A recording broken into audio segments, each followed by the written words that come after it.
Hello everyone. आज हम सभी एग्जाम के लिए इम्पोर्टेंट टॉपिक एसएसटी से रिलेटेड द कॉन्स्टिट्यूशन समझाएंगे। तो इसको कहते हैं संविधान, यानी कि तो द इंडियन कॉन्स्टिट्यूशन यानी कि भारतीय संविधान के बारे में टॉपिक बहुत ही इम्पोर्टेंट है। तो इसकी डेफिनेशन है, it is the supreme law of our country.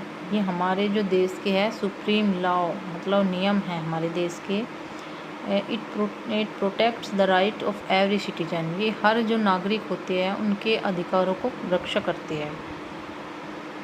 Our constitution is the longest in the world. जो हमारा संविधान है वो संसार में सबसे बड़ा संविधान है।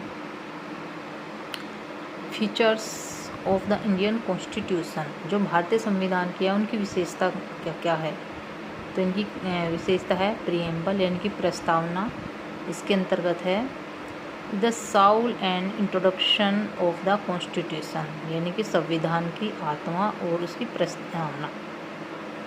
फिर अगला है इक्वलिटी यानी कि समानता। Everyone equal before the law. जो लॉ यानी कि न्याय है, न्याय के नियमों के अनुसार सब समान माना जाता है सबको, जो संविधान में हमारे लिखा है। अगला है जस्टिस यानी कि जो न्याय है वो सभी के लिए समान है। फ्रेटर्निटी भाईचारा, ये जो है ये हमारे संविधान की विशेषताएं है, भारतीय संविधान की।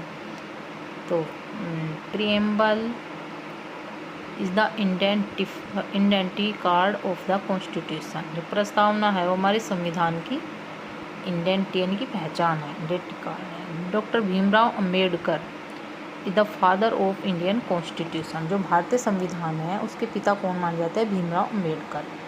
और इसको अडोप्ट किया गया है, स्वीकार किया गया था 26 नवंबर 1949, 26 नवंबर 1949 को।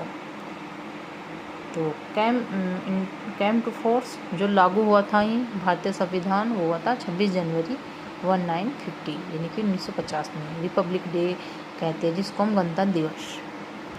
सोर्स ऑफ द कॉन्स्टिट्यूशन, जो कॉन्स्टिट्यूशन इनकी संविधान के स्रोत। तो स्रोत इसमें वो भी मोस्ट इम्पोर्टेंट है। ये जीके जीएस या किसी भी एग्ज़ाम से रिलेटेड हर इसमें कॉम्पिटिटिव एग्ज़ाम हो या कोई भी क्लास 6 to 8 या 10, 11, 12 किसी भी एग्ज़ाम में सबके लिए बहुत इम्पोर्टेंट है। तो फंडामेंटल राइट्स यानी कि मौलिक अधिकार, ये यूएसए से लिए गए थे। और पार्लियामेंट्री सिस्टम ये लिया गया था यूके ब्रिटेन से।